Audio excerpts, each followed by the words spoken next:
WrestleMania 33. The ultimate thrill ride. Boy, if I had $1 for every time I've heard that phrase, I'd probably be rich by now. But I'm here to give you guys my WrestleMania 33 predictions. And I gotta be honest with you guys. Just looking at the card, some of the matches look good. I'm looking at the card right now. Some of the matches look fine. But the build for some of these matches, they could have did a whole lot better. There was way more they could do with some of these matches. It seems like the matches, or at least two of them that they built up the most, or not the most, but they built up well, I should say, are on the damn kickoff show. Like, what are we doing? Why is Neville and Austin Aries on the kickoff show? And why is the SmackDown Women's Championship match on the kickoff show? Why? Is it because we need time for Pitbull to perform with Lunch Money Lewis? Is that why? Or Lunch Bag? I don't know what his name is. I don't care for that song. I really don't. I don't care for their performance. I'm probably going to go and use that as a piss break, because I don't care about it. So let's get into these predictions. The André the Giant Memorial Battle Royal. Another thing that's on the pre-show. You know, they're so focused on honoring the legacy of André the Giant, yet they put it on the kickoff show. And they put a bunch of nobodies in the match just to give them something to do at WrestleMania. Now, I know everybody can't be on the card. Everybody can't have a match at WrestleMania. So, okay, this is a good idea. Whatever. Alright, fine. But they make it sound like it's so important, but it's on the pre-show. Let's see. Some of the names in this match.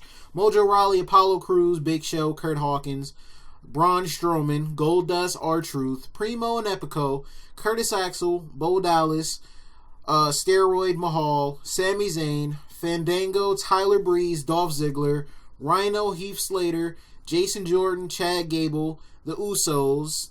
I will talk about that in a minute. Mark Henry, Sin Cara, Titus O'Neil, Connor, Victor, Kalisto, Aiden English, Simon Gotch. Now, which of those names pops off the board?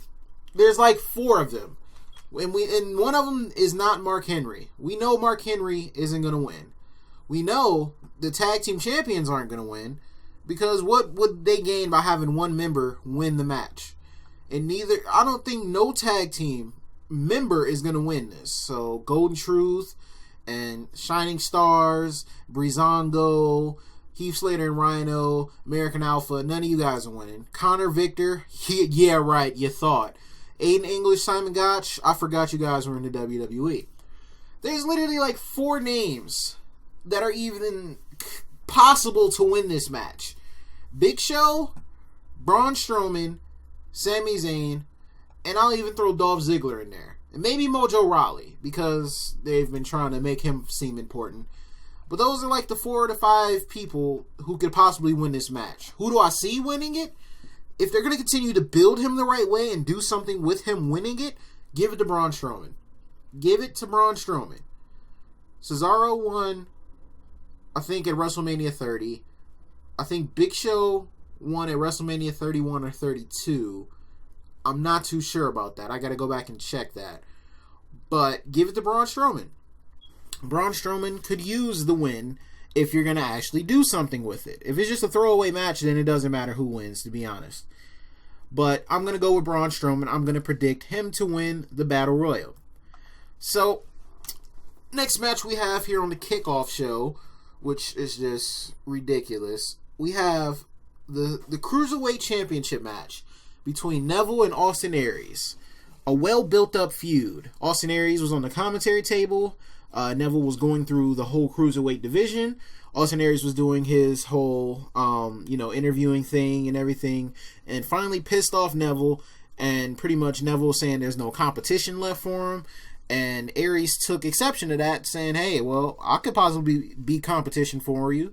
And, of course, Neville shot that down. Like, you can't possibly think you're even on my level. And Aries said he's at the A-double level. So he's just been proving himself on 205 Live and on Monday Night Raw, winning a bunch of matches and everything. And I think he won like a Fatal 5-Way on 205 Live to earn a shot to face Neville at WrestleMania. So this is going to be an incredible match. Neville has reinvented himself, and he's even reinvented his moveset a little bit, and he is just incredible. He has been putting on some of the best matches on Raw and at their pay-per-views. His match with Jack Gallagher, his match with Rich Swann, and then his match again with Jack Gallagher on Raw were just incredible. He's been doing a great job. And Austin Aries, he's at the A-double level. Of course, Austin Aries is great. I've watched him in Impact, and I've watched him in NXT for a little bit before he got hurt. His commentary is golden. Him on the mic, him in the ring, just incredible. What more can you say about Austin Aries? So they're gonna clash here. They're gonna clash. They're gonna collide. They're gonna go at it. They're probably gonna steal the show, and they're on the damn kickoff show, so not a lot of people are gonna see it. And I feel bad because these two are great talents, and they shouldn't be relegated to the damn kickoff show. This is just ridiculous. I'm so mad that this isn't on the main card. This had potential to be one of the best matches, and not a lot of people are going to watch the pre-show, so they're not going to be able to see it and appreciate it for how good it will be. I'm calling that it's going to be a good match because I know these two are incredible workers. As for who's going to win the match, I want to say Austin Aries. I really do. I want to say that Austin Aries is going to win this match, but I think Neville's going to win. I think Neville's going to retain his title, and Austin Aries is going to have to work back up to win the title. But then again, the way they've been passing the Cruiserweight Championship around like it means nothing, I'm going to go with Austin Aries. My heart is telling me to pick Austin Aries. I'm going to pick Austin Aries. That's my pick to win the Cruiserweight Championship match and become the new Cruiserweight Champion. But it's not going to be an easy match for him to win. Him and Neville are going to do battle. I'm going to watch it. This match alone has me interested in the pre-show. I could care less about that damn Battle Royal, but this match right here is going to be something special. So I'm going to go with Austin Aries. And then we have another match that shouldn't be on the pre-show either. And like I said, I know everybody can't be on the main card, but this women's division on SmackDown has been better than Raw, and they still get relegated to the damn pre-show. I don't get it. Pre-show, kickoff show, whatever you want to call it. We have a 6-pack challenge for the WWE SmackDown Women's Championship. Alexa Bliss, the champion, versus Becky Lynch, Natalya, Mickie James, Carmella, and just recently added to the match, literally yesterday, Naomi. Naomi is added to the match. She came out on SmackDown Live and said she's entering into the SmackDown Women's Championship match at WrestleMania. I don't know.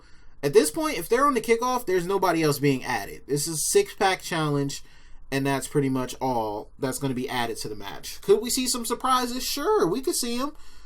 But I really doubt it, unless they just want to put eyes on the kickoff show. But I think that's why they brought Naomi out on SmackDown. So that, people know she's in the match instead of sitting there wondering. Which they could have waited. They could have, but they didn't probably want to run the risk of people not watching, and then she shows up, and then they're like, oh, I should have watched that. So maybe that was the reason they did it the way they will. Naomi's probably taking the title back. The whole storyline is she got hurt, had to relinquish her title. Alexa Bliss won it back, and, now she's coming back for redemption. She's healthy now, and she wants her title back.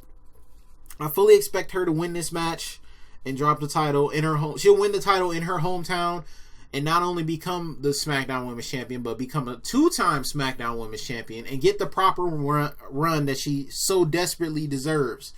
She's been one of those women who's gone through everything, from her match getting canceled at WrestleMania 30, the whole Funkadactyls thing, and Team Bad. She's gone through it all. And now she finally should get her shot at being the Women's Champion and having a run with it. The crowd wants her to be champion. The crowd loves her.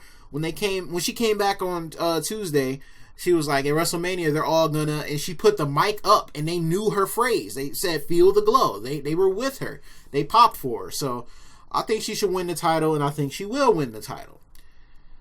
So let's talk about the main card. No specific order, because I don't know the order just yet. This is just the order I have them all written down. We do get a ladder match. We get a triple threat tag team championship ladder match for the Raw Tag Team Championships. Man, say that 10 times fast.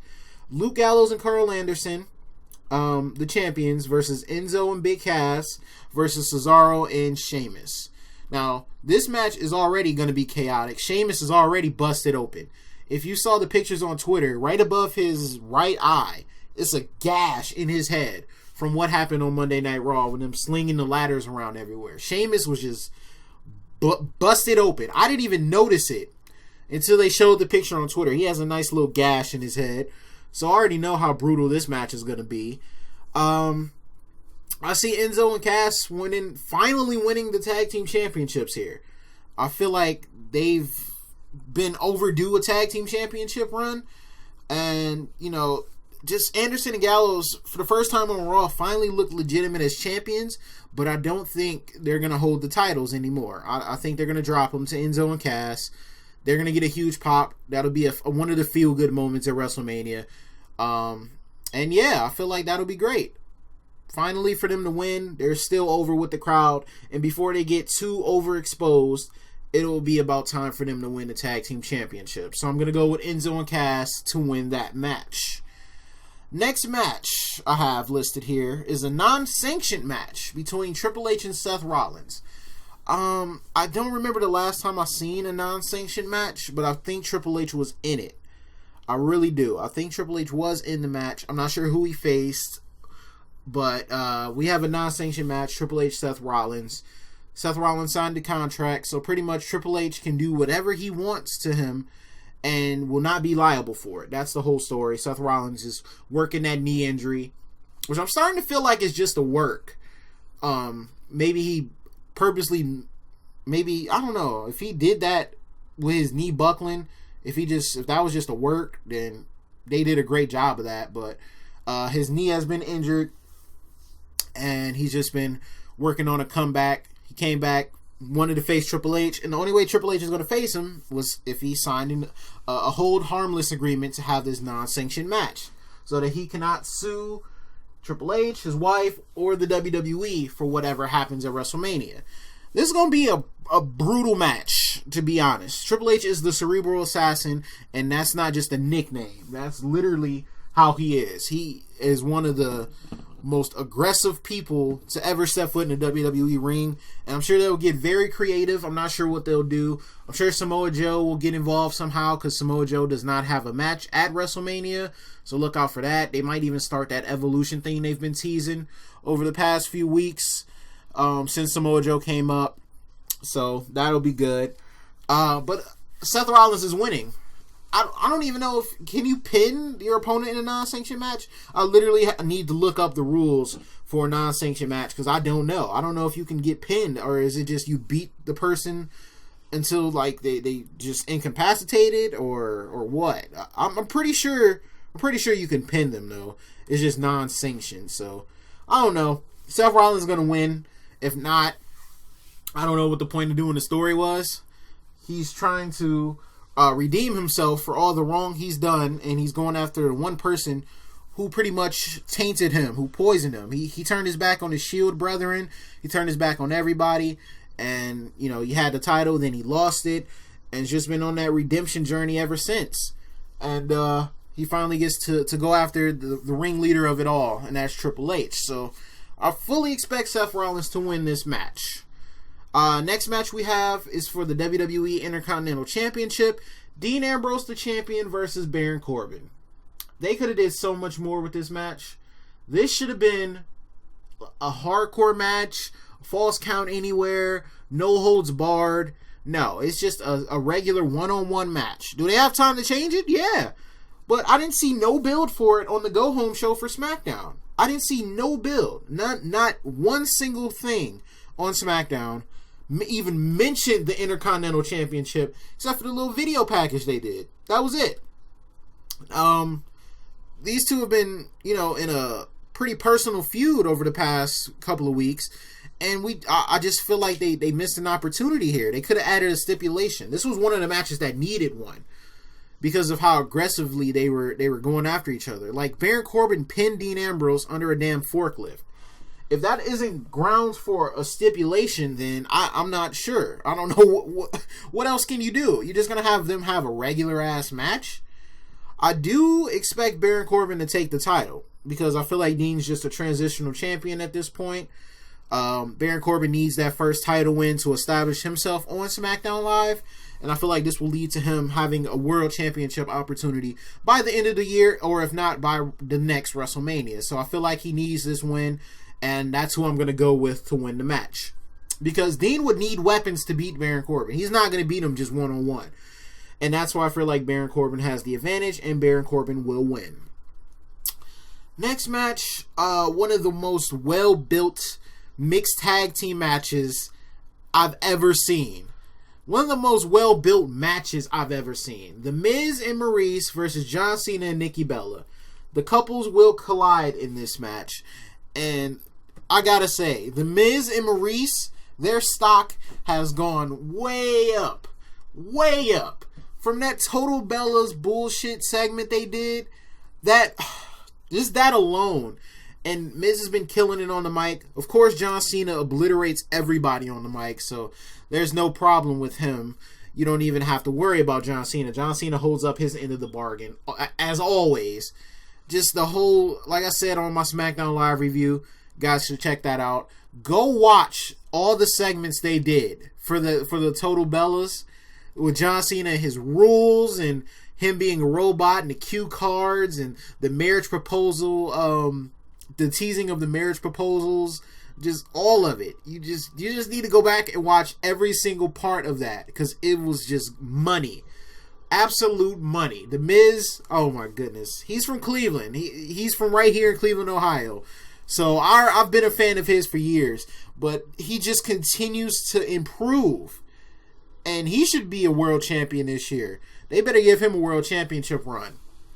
Now, surprisingly, I'm not picking John Cena to win. The writing is on the wall for John Cena and Nikki Bella to win this match because they've been the butt of the jokes over the past few weeks. But I think The Miz and Maryse come out with the win here. And I feel like they need to. John Cena's going away to do a movie. What sense would it make to have him and Nikki Bella win? I don't see the point here. Especially since Cena's been obliterating people on the mic. And he emasculated The Miz on SmackDown this past Tuesday. I talked about it in my review as well. So definitely go watch that and check that out. But man, oh man. The Miz could benefit from beating John Cena and Nikki Bella. Him and Maryse could. I don't know if Maryse is going to be like a permanent women's wrestler again like she used to be. She used to be a Divas champion. And that's pretty forgotten. But Maryse used to be the shit. Maryse used to tear people up. So I feel like that forgotten part of her character and her wrestling ability will play in a factor. Because John Cena pretty much said, I'm not in for the fight of my life. We're going to destroy you guys. He's pretty much not giving them a chance in hell to win. And for that reason alone, I think they'll win the match. So I'm very excited for that. I'm really hoping that The Miz and Maryse come out with the victory because as their stock has been rising, they need that signature win. And them doing it together, the first time they've ever teamed together versus John Cena and Nikki Bella, it would be amazing. It would be amazing. And it would help. And they would get some good heat from it. So that's who I hope is going to win, and that's who I'm predicting to win, The Miz and Maryse. Now, we have another match that's been pretty well built. The WWE United States Championship match between Chris Jericho, the champion, and Kevin Owens, the challenger. Now, Kevin Owens just recently lost his Universal Championship at Fastlane to Goldberg in a squash match, pretty much because Chris Jericho was coming back off of getting attacked at the Festival of Friendship to distract Kevin Owens. The whole plan in the beginning was for them to work together to beat Goldberg, but after Kevin Owens turned on him, the whole dynamic changed, and they winded up being at each other's necks because Kevin Owens destroyed him at the Festival of Friendship. So, Jericho is coming back for blood now. It's gotten personal. They've showed pictures of Kevin Owens being a Jericho fan and everything. And, yeah, this was pretty well built. I've been excited for this match. And, I feel like, in terms of who's going to win, Kevin Owens says he's going to take everything from Jericho, including his United States Championship. But I think Jericho retains his title here. Jericho isn't going anywhere.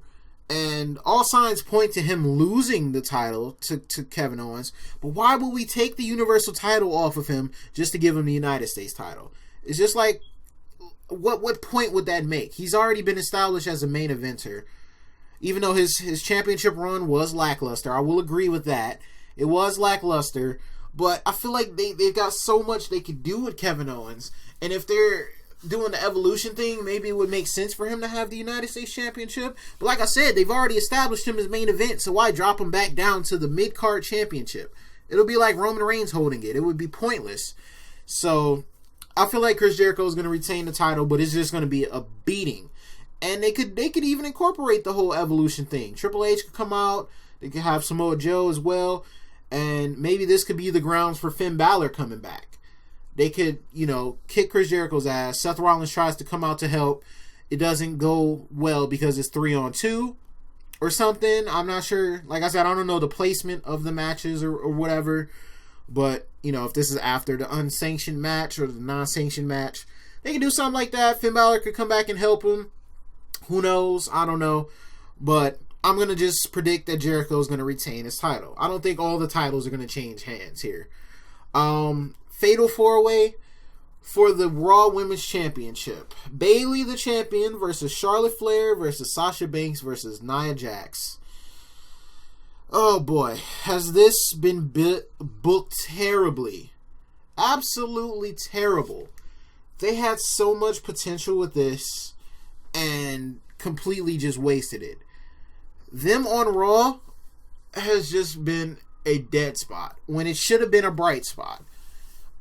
I just don't understand how you have these 4 talented women's wrestlers and you make people not want to see their match. I could care less who wins this match. That's just how it's been booked. I'd be pleasantly surprised if Nia Jax comes away with the title here, but I don't think she will. I don't think she's winning. I'd be surprised if Charlotte wins this match. I think either Bayley or Sasha's gonna win it. I think that's how it's gonna go.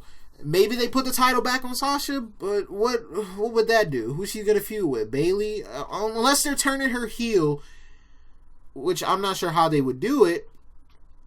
Unless they just have her doing dirty things in the match, or like it comes down to Bayley and Sasha, and they shake hands and do whatever, and then Sasha completely just beats the hell out of her and eviscerates her or something like that, then maybe they could do that. But I feel like they maybe missed the boat on turning her heel right now. She should have been heel heading into the match. Bayley should have been really backed into a corner. They could have told the story of her having to overcome stuff. What has she had to overcome? She's had Sasha there every step of the way. She didn't relinquish the title, which I feel like she should have. Which, like Naomi did it on SmackDown, and it turned into a great story. But Bayley didn't relinquish the title when Stephanie questioned her legitimacy about her winning the title, the Sasha coming out to help her. Sasha just been there to help her. So maybe Bayley retains the title, and then on Monday Sasha's like, okay, I've helped you retain your title this whole time. Now I'm owed my one-on-one with you. And then Bayley's like, wait, I thought you were doing it because you're my friend. And Sasha was like, hell no. I wasn't getting another title shot with Charlotte as champion. I needed you to be champion. Charlotte was right. I used you. They could do that on Raw. You know what? Let's go with that. Let's go with Sasha turning on her on Raw. And we'll have Bayley retain her title. Hopefully it's a good match. The Raw women's matches have been pretty sloppy for the past month. I gotta be honest. They've been pretty sloppy. And I know all of these women can go. So I'm hoping they get it together, put on a great match like they did last year in that triple threat match. And I'm going to predict for Bayley to retain. Next match we got Shane McMahon versus AJ Styles. The SmackDown Live Commissioner versus the Phenomenal One. No stipulation for this match as well, which I think doesn't help Shane's case. Shane is a good performer, not the greatest wrestler. He can throw hands with the best of them. He threw hands with Taker last year in Hell in a Cell. And he can do those incredible spots like he always does. But this is just a normal match. And AJ alluded to it on SmackDown. He's one of the best wrestlers in the world, if not the best. So what the hell is Shane going to do to him in a match where he can't use weapons? And that's Shane's bread and butter, using weapons. I think AJ wins this match. And I don't even think it's going to be close. He's going to out-wrestle Shane McMahon. And it's just that simple. Now, if Shane turns the match into a stipulation, he could do that. He's the commissioner, so, whatever. That's possible. But I just don't see Shane McMahon out-wrestling AJ Styles or even picking up a win. I don't see it happening. I feel like Shane's going to be embarrassed in this match. AJ's going to embarrass him. And that's just the way I think it's going to go. We're leading into the 3 or 4 main events here. Maybe the Women's Championship match is going to be a main event. But the first one we have is The Undertaker versus Roman Reigns. The Phenom versus the Big Dog. This is an interesting match that I don't understand why it's happening. I gotta be honest. Why is this match happening? Let's see. Undertaker was in the Royal Rumble and Roman Reigns eliminated him and pretty much insinuating it's his yard now. That's the story we're going with? Really? It's because Roman Reigns feel like it's his yard and it's no longer Undertaker's yard? Why is The Undertaker on Raw? Isn't SmackDown his home? Why the hell is he back on Raw? That didn't make any sense to me. And this story doesn't make any sense to me. We're going to have Roman Reigns face off against The Undertaker because both of them think it's still their yard. Taker isn't even around. How the hell is it his yard if he's not around anymore? He comes back literally for WrestleMania. That's it. And even though he said on SmackDown he won't let WrestleMania define him anymore, he's letting it define him. So this story doesn't make any sense. I really think it'll be a good match. I do. Just the build for it was very lackluster. Roman has not fallen for any of the mind tricks the Undertaker has given him either. I don't think Taker has gone up on the Undertaker. Taker has gone up on Roman Reigns yet. Has it happened yet? Let's see. Roman Reigns eliminated him from the Royal Rumble. I remember Reigns spearing him. I think Taker chokeslammed him 1 week. Taker chokeslammed him 1 week, and then Reigns just got right back up afterwards, I think. He hasn't looked weak in this feud yet. Not really. Just the chokeslam, and that didn't do anything to him. And he's pretty much just no-sold him. He's no-sold Shawn Michaels telling him what's in store for him. He got it under control. It's his yard, and that's what we're going with. I do like how Roman Reigns has handled his promos, though. I will give him credit for that. How he's handled himself on the mic has been pretty well. I feel like they've done a good job with that. So, no problems with me there. And then, the Undertaker doing the whole cemetery thing and digging holes for souls thing. That's alright. Undertaker's always good in my mind. But this storyline just don't make sense. I don't get it. Maybe somebody else can make it clear for me because I just need some understanding. So, I don't know. I'm going to go with Roman Reigns winning. Because I'm hearing this could be Undertaker's last WrestleMania. And if it is, he's not winning. He's going to put somebody over. I've heard him say, or I've heard reports that he would put somebody over on his way out. And I feel like he handpicked Roman Reigns to beat him at WrestleMania. The streak is gone, so it doesn't really matter anymore. So the rub that Roman Reigns could get is somehow lessened because of that. Because the streak was a big thing. It was a huge thing. So if the streak had to been on the line and his career, then the match probably would have made more sense. I want to end your streak. WrestleMania is going to become my yard. That would have made more sense. Just Raw being his yard when he could get drafted to SmackDown, that don't make sense. Whatever, but I'm going to go with Roman Reigns to win this match. Next, we have the WWE Championship match. Bray Wyatt versus Randy Orton. Gotta give him credit for how they've built this one. This was a well-built match. From Bray Wyatt getting his compound burned down by Randy Orton, to Randy Orton, thinking he had the upper hand, people feeling sorry for Bray, until Bray went and baptized himself in Sister Abigail's ashes, and the whole Luke Harper dynamic being added into the mix for a little bit, and Bray Wyatt turning into this whole different entity, and the whole black goo that he was spitting out on SmackDown the other night, and Randy Orton with that crucifix, pretty much stabbing the heart and soul of Sister Abigail, even though he burned it down. He, since Bray said that she's living within him, he tried to go back to the source and end it once and for all and neutralize the powers that Bray had. So, interesting dynamic here. I said this on my SmackDown review. This is the most probably unpredictable match of the night for me. I don't know where it's going to go. I really don't. I can't even assume who's going to win. I don't know. If I have to go with somebody, which I do, I'm going to go with Bray Wyatt to retain his title. I feel like maybe we'll see his Sister Abigail show up. Maybe Eric Rowan shows up and helps him out. Or just maybe his powers are just too much for Randy Orton to overcome. I don't feel like they're going to put the title on Randy. If they do, I'd be surprised. Yep. Thinking about it now, I probably would be surprised. Only because of, the whole Sister Abigail element. And, Randy stabbing the heart and soul of her, maybe Bray has done something to reincarnate her or something. I don't know. Since she's living inside of him, maybe the black goo coming out of him when he had the match against Luke Harper insinuated her reincarnation. I don't know what they're going to do.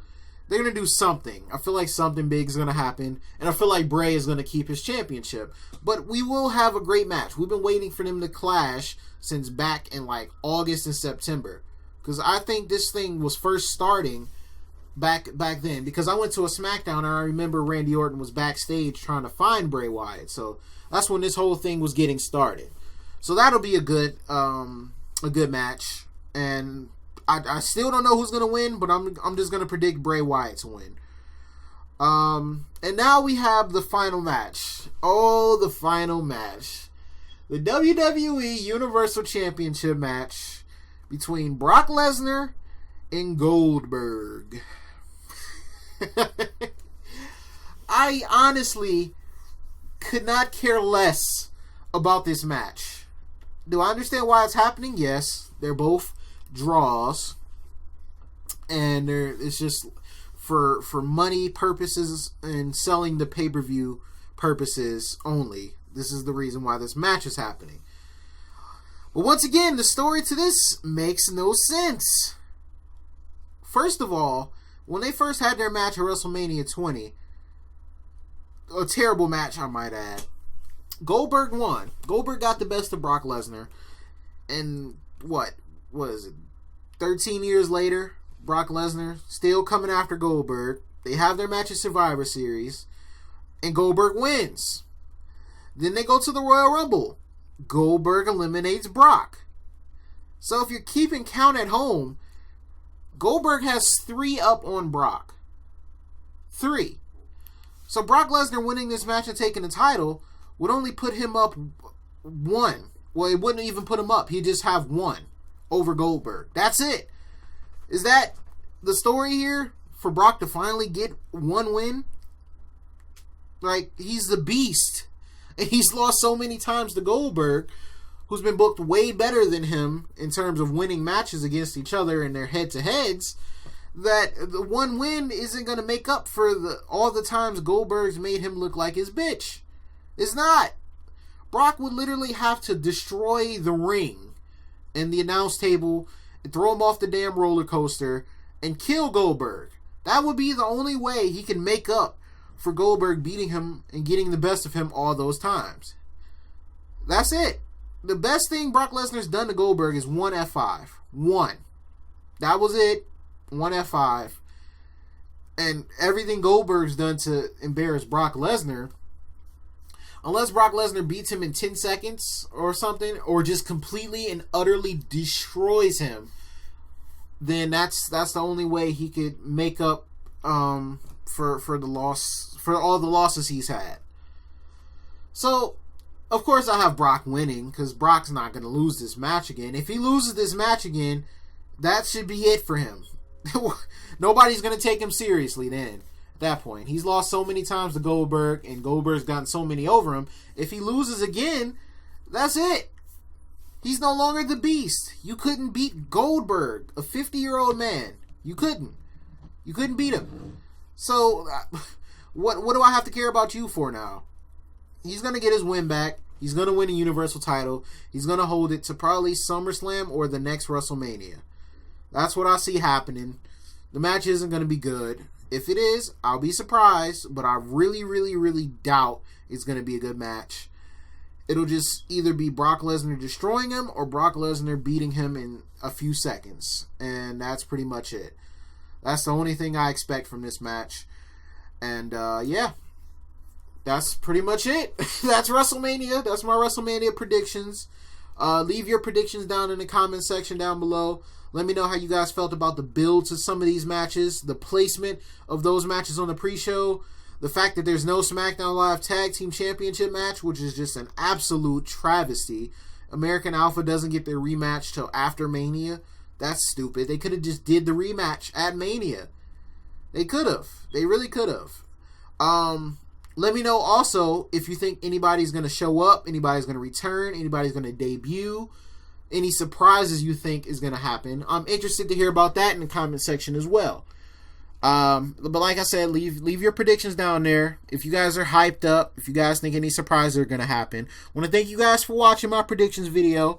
WrestleMania week is underway, and we're only a few days away from the showcase of the Immortals.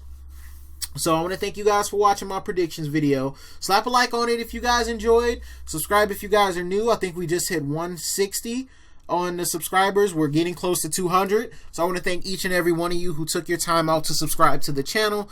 Anybody new, welcome to the channel. Go ahead and subscribe. I'll be posting a lot of videos this week, and hopefully we can grow even more. I just want to provide you guys with the best content that I possibly can. I'll be featured on some other people's channels as well, so stay tuned to Twitter. I'll be letting you guys know when I'll be on their channels. And I'll talk to you guys later on. Peace.